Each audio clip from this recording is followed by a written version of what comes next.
Hi friends, welcome to CSEB aspirants. ഇന്ന് നമ്മൾ discuss ചെയ്യുന്ന ഭാഗം പുതിയൊരു ടോപ്പിക്കാണ് ബാങ്കിങ്ങിൽ കേട്ടോ. ഡിഫറൻഷിയേറ്റഡ് ബാങ്ക്സ് എന്ന് പറഞ്ഞ ടോപ്പിക്കാണ് ഇന്ന് നമ്മൾ ഡിസ്കസ് ചെയ്യുന്നത്. സോ നമ്മുടെ വീഡിയോ ആദ്യമായിട്ട് കാണുന്ന കൂട്ടുകാർ ആരെങ്കിലും ഉണ്ടെങ്കിൽ നമ്മുടെ ചാനലൊന്ന് സബ്സ്ക്രൈബ് ചെയ്യുക. നമ്മുടെ മുൻപത്തെ വീഡിയോസ് എന്തെങ്കിലും കാണാൻ വേണ്ടി നമ്മുടെ ഡിസ്ക്രിപ്ഷൻ ബോക്സ് താഴെ ഉണ്ട്, ചെക്ക് ചെയ്യുക. നമ്മുടെ ടെലഗ്രാം ഗ്രൂപ്പിൽ വേണമെങ്കിൽ അംഗമാവാം.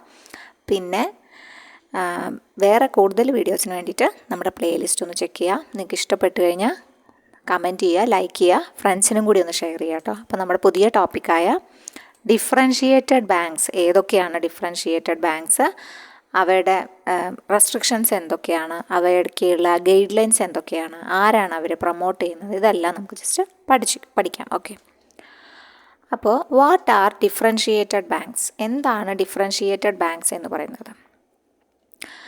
There are two kinds of banking licenses that are granted by the RBI. Reserve bank of India രണ്ട് തരത്തിലുള്ള ലൈസൻസാണ്, ബാങ്കിങ് ലൈസൻസാണ് പ്രൊവൈഡ് ചെയ്യുന്നത്.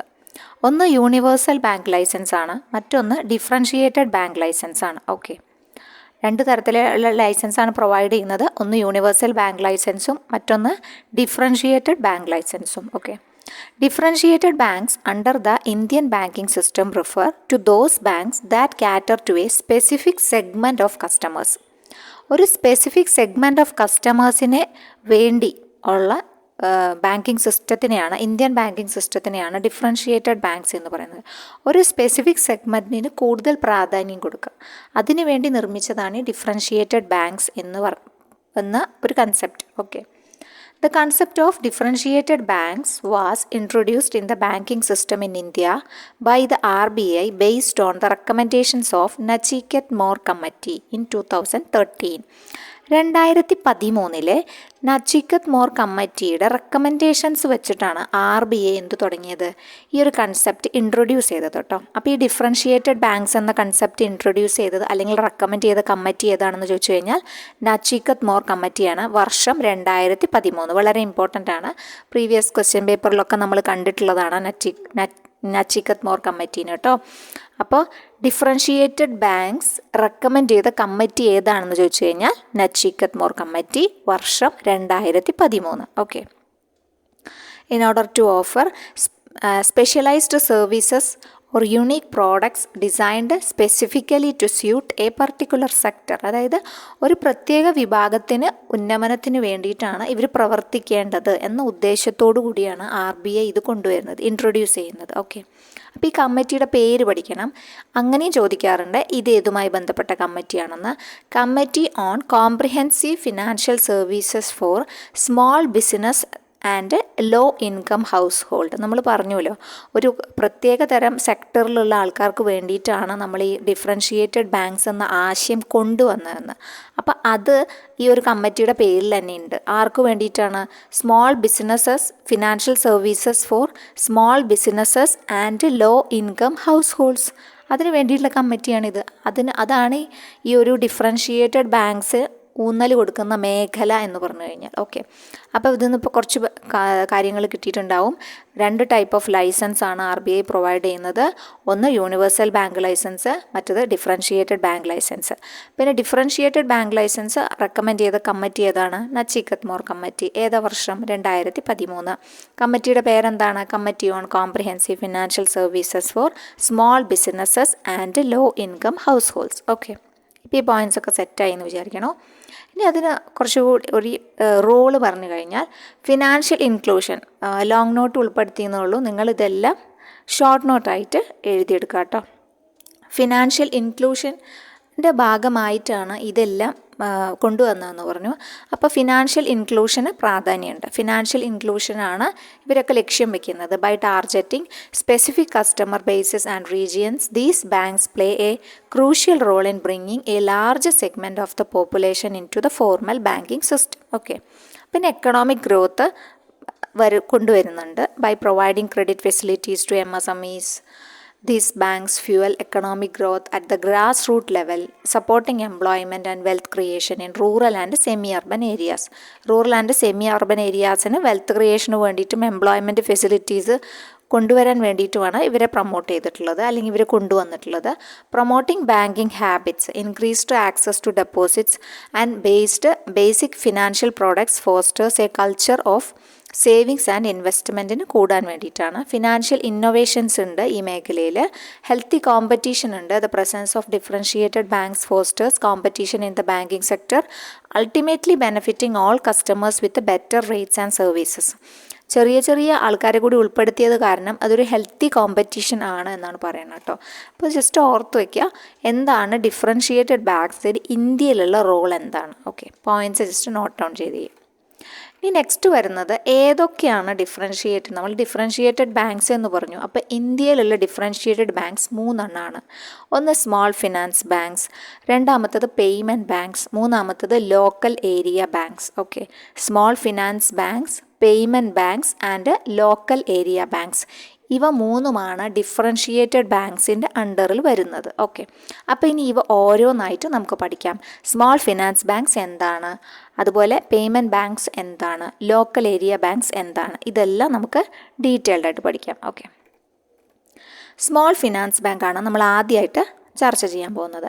Small finance banks are a type of differentiated banks in India that provide a whole suite of basic banking products and services but in a limited area. Small finance bank എന്ന പേര് കേൾക്കുമ്പോൾ തന്നെ അറിയാം ഒരു limited ഏരിയയിലാണ് ഇത് work ചെയ്യുന്നത്. ഒരു ലിമിറ്റഡ് ഏരിയയിൽ വർക്ക് ചെയ്യുന്നതാണ് എന്ത്, സ്മോൾ ഫിനാൻസ് ബാങ്ക് എന്ന് പറഞ്ഞാൽ ഒരു ലിമിറ്റഡ് ഏരിയയിലാണ് വർക്ക് ചെയ്യുന്നത്. Okay, they are registered as a public limited company. ഒരു പബ്ലിക് ലിമിറ്റഡ് കമ്പനി ആയിട്ടാണ് ഇവർ രജിസ്റ്റർ ചെയ്യുന്നത്. ഓക്കെ, സ്മോൾ ഫിനാൻസ് ബാങ്ക് ഒരു public limited company under private sector എന്ന രീതിയിൽ ഉണ്ടാക്കുന്നു. പിന്നെ എന്ത് ചെയ്യുന്നു, അവയ്ക്ക് ലൈസൻസ് കൊടുക്കുകയാണ്. ലൈസൻസ് ബാങ്കിങ് റെഗുലേഷൻ ആക്ട് പ്രകാരം ലൈസൻസ് കിട്ടണം. ഓക്കെ, BR ആക്ട് പ്രകാരം ലൈസൻസ് കിട്ടണം.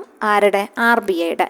പക്ഷേ ഇവയ്ക്ക് റെഗുലേറ്റ് ചെയ്യുന്ന ആരാണ്, regulated by the RBI act പ്രകാരമാണ് ഇതൊക്കെ റെഗുലേഷൻസ് വരുന്നത് കേട്ടോ.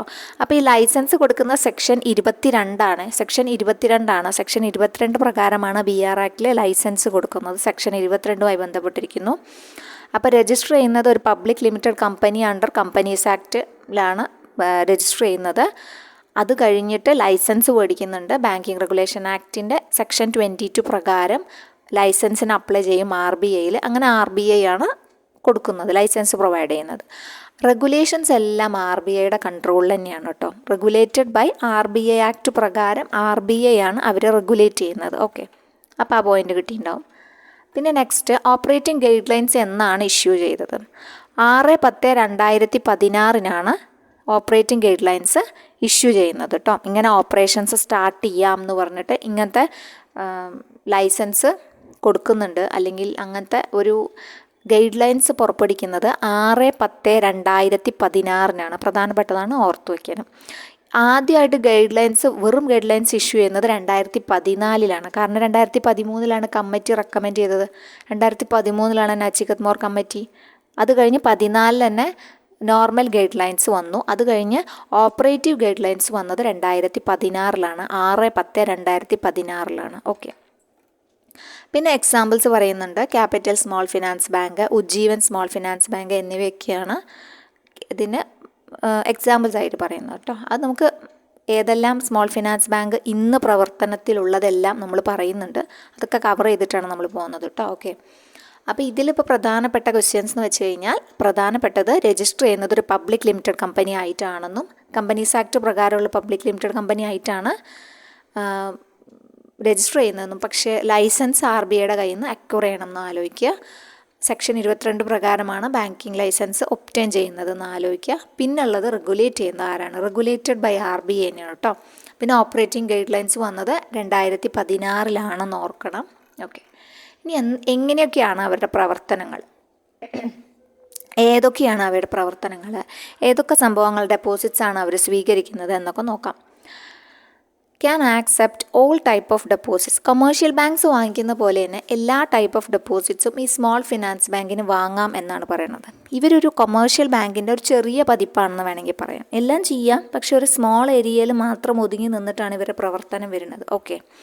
Can give deposits money as loans to other customers but only in small area of operation. അതാണ് സ്മോൾ ഏരിയ ഓഫ് ഓപ്പറേഷൻ മാത്രമാണ് ഇവർക്കുള്ളത്, ലാർജ് ഏരിയ ഇല്ല. പക്ഷേ അവർ സാധാരണ എല്ലാ കൊമേഴ്ഷ്യൽ ബാങ്ക്സും ചെയ്യുന്ന എല്ലാ പ്രവർത്തനങ്ങളും ചെയ്യുന്നുണ്ട് താനും. Can also undertake non risk sharing financial activities ആണ് കൂടുതലും നോൺ റിസ്ക് ഷെയറിംഗ് ആണ് എടുക്കുക. Such as distribution of mutual fund units, insurance products, pension products, ഇവയ്ക്കൊക്കെയാണ് കൂടുതൽ പ്രാധാന്യം കൊടുക്കുന്നത്.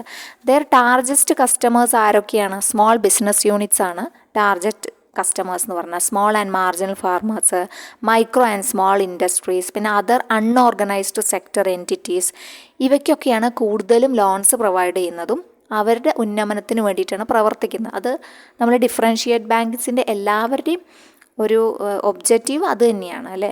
അതായത് ഫിനാൻഷ്യൽ ഇൻക്ലൂഷൻ്റെ ഭാഗമായിട്ട് തീരെ പ്രാപ്യമല്ലാതെ കിടക്കുന്ന അപ്രാപ്യമായ ബാങ്കിങ് അവിടെ പോയിട്ട് നമ്മൾ ബാങ്ക്സ് തുടങ്ങി അവരെ കൂടി ഈ ഒരു പ്രോസസ്സിൽ ഉൾപ്പെടുത്തുക എന്ന ലക്ഷ്യത്തോടു കൂടിയിട്ടാണ് ഈ മൂന്നും ഉണ്ടാക്കിയിട്ടുള്ളത്. സ്മോൾ ഫിനാൻസ് ബാങ്ക് ആയാലും പേയ്മെൻറ്റ്സ് ബാങ്ക്സ് ആയാലും ലോക്കൽ ഏരിയ ബാങ്ക് ആയാലും. അപ്പോൾ അതുതന്നെയാണ്. അപ്പോൾ ഇവരുടെ ടാർജറ്റ് കസ്റ്റമേഴ്സ് ആരാണെന്ന് ചോദിച്ചു കഴിഞ്ഞാൽ സ്മോൾ ബിസിനസ് യൂണിറ്റ്സ് ആണ്, മാർജിനൽ ഫാർമേഴ്സ് ആണ്, മൈക്രോ ആൻഡ് സ്മോൾ ഇൻഡസ്ട്രീസ് ആണ്, അൺഓർഗനൈസ്ഡ് സെക്ടർ എൻറ്റിറ്റീസ് ആണെന്ന് ഓർത്ത് വയ്ക്കുക. അപ്പോൾ ഇതിലിപ്പോൾ നമുക്ക് ഒരു എക്സാം പോയിൻ്റ് ഓഫ് വ്യൂവിൽ അത്രയും ഓർത്താൽ മതി. ഓക്കെ. ഇനി നെക്സ്റ്റ് വരുന്നത് എന്തൊക്കെയാണ് അവരുടെ ഒബ്ജക്റ്റീവ്സ്, അവരെന്തൊക്കെ പ്രവർത്തനങ്ങളാണ് ചെയ്യുന്നത്. Expanding access to financial services, promoting basic banking services, alternative options, അങ്ങനെ കുറേ സംഭവങ്ങൾ ചെയ്യുന്നുണ്ട്. അപ്പോൾ ജസ്റ്റ് നിങ്ങൾ വായിച്ചാൽ മതി കേട്ടോ. Their main purpose is to expand access to financial services in rural and semi urban areas, to offer basic banking services such as accepting deposits and lending to underserved sections of customers, to provide an alternative to some of the existing institutions, thus increasing financial inclusion and serving a variety of unserved clients. Okay. അത് കഴിഞ്ഞ് major guidelines, കുറച്ച് guidelines പുറപ്പെടുവിച്ചിട്ടുണ്ട്. അവരുടെ പ്രവർത്തനത്തിന് ഇന്നതൊക്കെ ആവശ്യമാണ്. അതെന്താണെന്ന് നോക്കാം. ഈ പ്രൊമോട്ടേഴ്സ്, ഇത് തുടങ്ങുന്ന പ്രൊമോട്ടേഴ്സ്, സ്മോൾ ഫിനാൻസ് ബാങ്കിൻ്റെ എലിജിബിൾ പ്രൊമോട്ടേഴ്സ് ആർക്കൊക്കെയാണ് ഇതിന് എലിജിബിലിറ്റി ഉള്ളത്?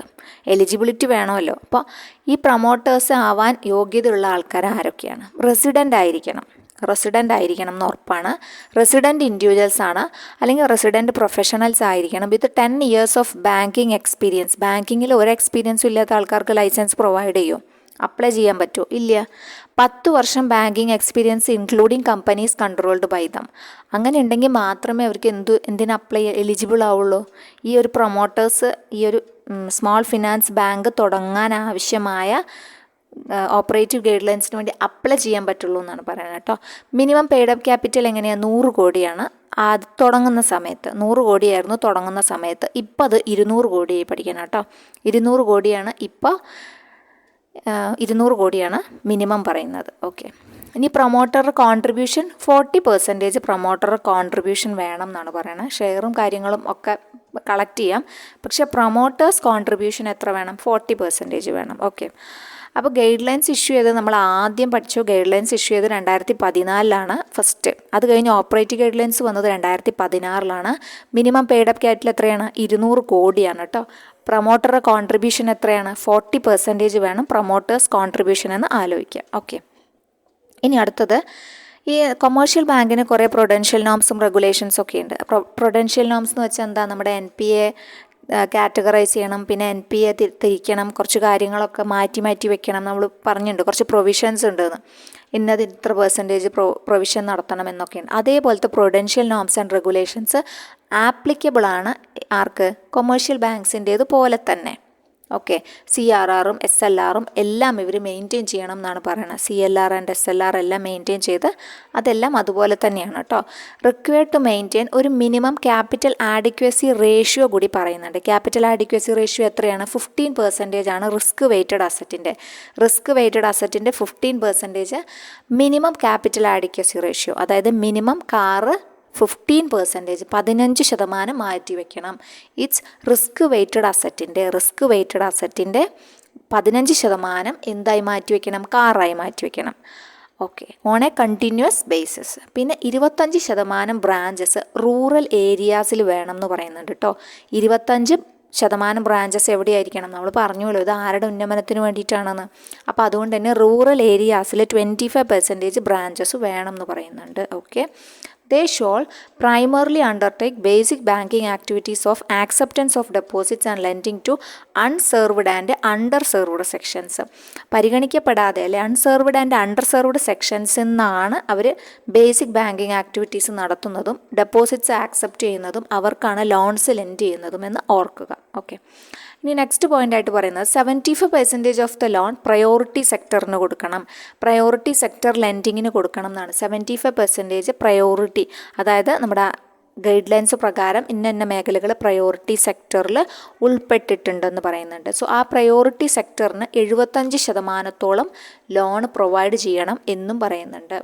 50% MSMEക്ക് കൊടുക്കണം എന്ന് പറയുന്നുണ്ട്. ഓക്കെ, അതിൽ ഈ 75% പ്രയോറിറ്റി സെക്ടറിൽ 50% മാർക്കാണ് കൊടുക്കേണ്ടത്, MSMEക്കാണ് കൊടുക്കേണ്ടത്. Okay, accept all type of deposits, എല്ലാ ടൈപ്പ് ഡെപ്പോസിറ്റ്സും ഇവർക്ക് സ്വീകരിക്കാൻ പറ്റും. ഓക്കെ, അപ്പോൾ ഇതൊക്കെ പ്രധാനപ്പെട്ട ഗൈഡ് ലൈൻസ് ആണ് കേട്ടോ.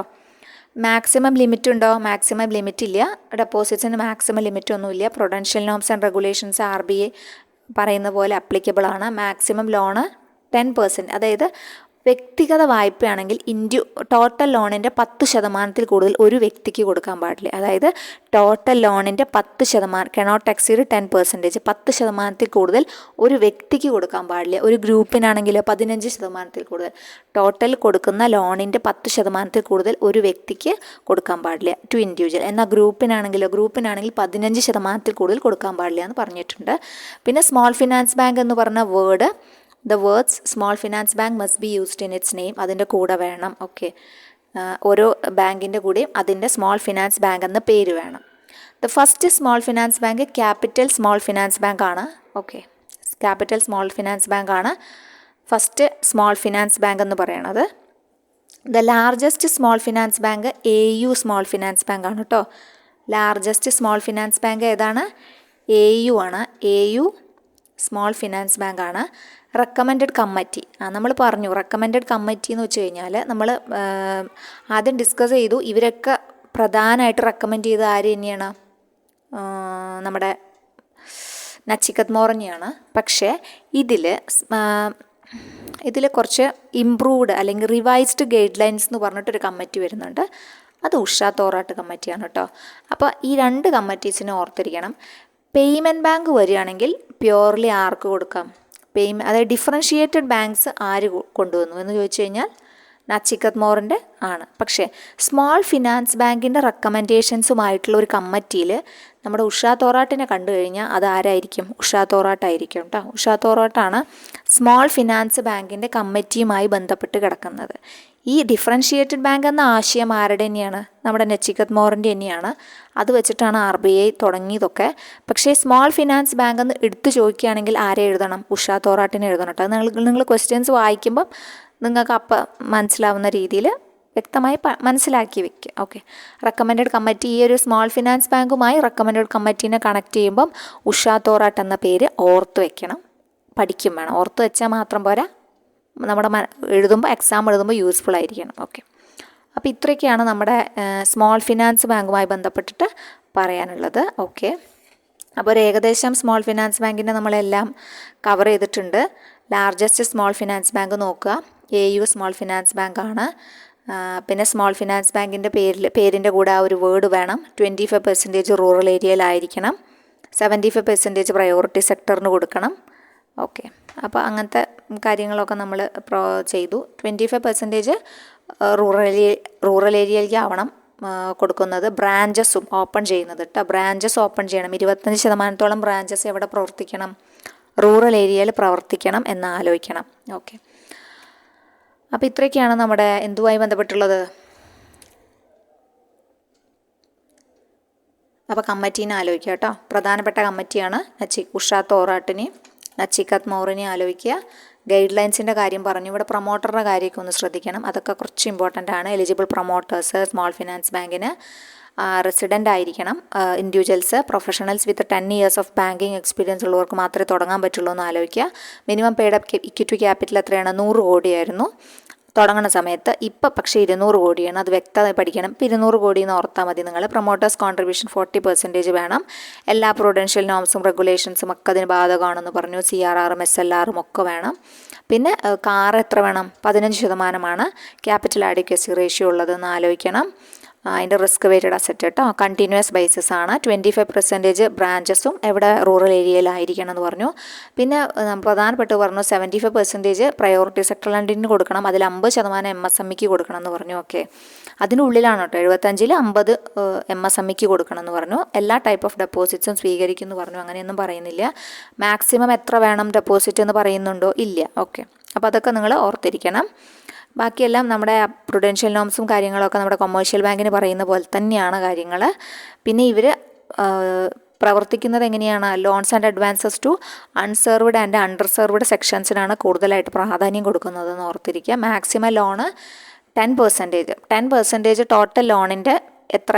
ഒരു വ്യക്തിക്കാണെങ്കിൽ 10% കൂടുതൽ കൊടുക്കാൻ പാടില്ല. ഒരു ഗ്രൂപ്പിനാണെങ്കിൽ 15% കൂടുതൽ കൊടുക്കാൻ പാടില്ല. ഓക്കെ, അപ്പോൾ അതൊക്കെ നിങ്ങളൊന്ന് ഓർത്ത് മനസ്സിലാക്കി പഠിക്കണം. ഓക്കെ, പിന്നെ സ്മോൾ ഫിനാൻസ് ബാങ്കുമായിട്ട് ബന്ധപ്പെട്ടിട്ട് ധാരാളം സ്മോൾ ഫിനാൻസ് ബാങ്ക് ഉണ്ടായിരുന്നു കേട്ടോ. അതായത് Ujjivan small finance bank Bangalore ആസ്ഥാനമായി പ്രവർത്തിച്ചിരുന്നു. ജന സ്മോൾ ഫിനാൻസ് ബാങ്ക്, ഇക്വിറ്റാസ്, അങ്ങനെ ഒരു 11ഓളം സ്മോൾ ഫിനാൻസ് ബാങ്ക് ഉണ്ടായിരുന്നു. AU ജയ്പൂരത്തെ AU ആണ് ഇപ്പോൾ നമ്മൾ ഉദ്ദേശിച്ചുവല്ലോ. AU ആണ് ഇപ്പം നിലവിലുള്ളതിൽ ഏറ്റവും ലാർജസ്റ്റ് ആയിട്ട് കണക്കാക്കപ്പെടുന്നത്. ഓക്കെ, പിന്നെ ഇസാഫ്, നമ്മുടെ തൃശ്ശൂരുള്ള ഇസാഫ് ആ ഒരു ഗണത്തിലായിരുന്നു. പക്ഷെ അവരൊക്കെ പല രീതി, ഇപ്പോൾ ഇസാഫ് മാറി, നമ്മുടെ പിന്നെ സ്മോൾ ഫിനാൻസ് ബാങ്കിൻ്റെ പട്ടികയിൽ നിന്നും ലൈസൻസൊക്കെ മാറ്റിയിട്ട് മാറിയല്ലോ. അപ്പോൾ അതൊക്കെ അങ്ങനെ മാറി വന്നു. അപ്പോൾ മാറി വന്നിട്ട് കുറേ ബാങ്കുകൾ ഇപ്പം എന്തായി? സ്മോൾ ഫിനാൻസിൻ്റെ പട്ടികയിൽ നിന്നും ഒഴിവായിട്ടുണ്ട് കേട്ടോ. സ്മോൾ ഫിനാൻസിൻ്റെ പട്ടികയിൽ നിന്നും ഒഴിവായിട്ടുണ്ടെന്ന് നമ്മൾ ഓർത്ത് വയ്ക്കണം. ഓക്കെ, കുറേ ഇപ്പം ചിലതൊക്കെ ഇപ്പോഴും സ്മോൾ ഫിനാൻസ് ബാങ്കായിട്ട് തന്നെ തുടരുന്നു. ചിലതൊക്കെ സ്മോൾ ഫിനാൻസ് ബാങ്കിൻ്റെ പട്ടികയിൽ നിന്നും ഒഴിവായി പോയിട്ടുണ്ട്. അപ്പം നമ്മുടെ നെക്സ്റ്റ് നമ്മൾ പേയ്മെൻറ്റ് ബാങ്കുമായി ബന്ധപ്പെട്ട കാര്യങ്ങളാണ് പഠിക്കാൻ പോകുന്നത്. ഓക്കെ, അപ്പോൾ നമ്മൾ ഏകദേശം ഈ ഒരു ഭാഗം നമ്മൾ വൈൻഡപ്പ് ചെയ്യാണ്. കാരണം നമുക്ക് ചെറിയ ചെറിയ വീഡിയോസ് ആകുമ്പോഴാണ് അപ്ലോഡ് ചെയ്യാനൊക്കെ സുഖം കേട്ടോ. അപ്പോൾ അത് കാരണം ചെറിയ വീഡിയോസ് ആക്കുകയാണ്. അപ്പോൾ നമുക്ക് അടുത്തൊരു പാർട്ട് 1 ആയിട്ട് നമ്മൾ അപ്ലോഡ് ചെയ്യും. പാർട്ട് 2 ആയിട്ട് നമ്മുടെ പേയ്മെൻറ്റ് ബാങ്കും കാര്യങ്ങളൊക്കെ വരുന്നതായിരിക്കും. ഓക്കെ, അപ്പോൾ ഇതുവരെ നമ്മുടെ ചാനൽ സബ്സ്ക്രൈബ് ചെയ്യാത്ത കൂട്ടുകാർ ആരെങ്കിലും ഉണ്ടെങ്കിൽ ഒന്ന് സബ്സ്ക്രൈബ് ചെയ്ത് സപ്പോർട്ട് ചെയ്യുക. നിങ്ങളുടെ വിലപ്പെട്ട നിർദ്ദേശങ്ങൾ എന്തെങ്കിലും ഉണ്ടെങ്കിൽ ഒന്ന് കമൻറ്റായി അറിയിക്കുക, ലൈക്ക് ചെയ്യുക. കൂട്ടുകാർക്ക് ഉപകാരപ്പെട്ടെങ്കിൽ കൂട്ടുകാർക്കൊക്കെ ഒന്ന് ഷെയർ ചെയ്യുക. നമ്മുടെ ഗ്രൂപ്പിൽ അംഗമാണെങ്കിൽ ടെലഗ്രാം ഗ്രൂപ്പുണ്ട്, അതിൽ അംഗമാവാം. നമ്മളവിടെ ഒരു വീക്കിലി ടോപ്പിക്ക് പോലെ നമ്മൾ കൊടുത്തിട്ട് ആ വീക്കിലി ടോപ്പിക്കിലുള്ള ഭാഗമാണ് ഇതൊക്കെ. അപ്പോൾ കുറച്ച് വീക്കിലി ടോപ്പിക്ക് തീരാത്തതുണ്ട്, അതൊക്കെ നമ്മൾ ഈ വീക്ക് തന്നെ തീർക്കും. അത് കഴിഞ്ഞ് നമ്മൾ അതുമായി ബന്ധപ്പെട്ടൊരു മോക്ക് ടെസ്റ്റ് ചെയ്യും. പിന്നെ നമ്മൾ അടുത്ത വീക്കിലെ ടോപ്പിക്ക് ഇടും കേട്ടോ. അതിനനുസരിച്ച് നമ്മൾ ടോപ്പിക്ക് കവർ ചെയ്ത് പോവും. പിന്നെ ഡെയിലി ഡിസ്കഷൻ്റെ ഭാഗമായിട്ട് നമ്മൾ ഉൾപ്പെടുത്തിയിരുന്നു ക്വസ്റ്റ്യൻസ്. അപ്പം നമുക്കൊരു 50 കറണ്ട് അഫെയർസും ഓരോ വീക്കും 50 കറണ്ട് അഫെയർസും പിന്നെ ഒരു 25 മാത്സും 25 GKയും അതുപോലെ തന്നെ ഒക്കെ പ്രീവിയസ് ബേസ്ഡ് ആയിട്ട് പഠിക്കുകയാണ് ഏറ്റവും നല്ലത്. അല്ലെങ്കിൽ നമുക്ക് വിശാലമായ ടോപ്പിക്കാണ്, എവിടെ നിന്നാണ് പഠിക്കേണ്ടത്, എന്താണ് പഠിക്കേണ്ടതെന്നൊന്നും അറിയില്ല. ഒക്കെ പ്രീവിയസ് ഇയർ ക്വസ്റ്റ്യൻസ് ബേസ്ഡ്, അതാണല്ലോ നമ്മുടെ ഒരു റാങ്ക് ഫയൽ എന്ന് പറഞ്ഞു കഴിഞ്ഞാൽ. അപ്പോൾ അത് ബേസ്ഡ് വെച്ചിട്ടുണ്ട് പഠിച്ചു പോകാം കേട്ടോ. ഓക്കെ, അപ്പോൾ നമുക്ക് അടുത്ത വീഡിയോയിൽ കാണാം. Thank you.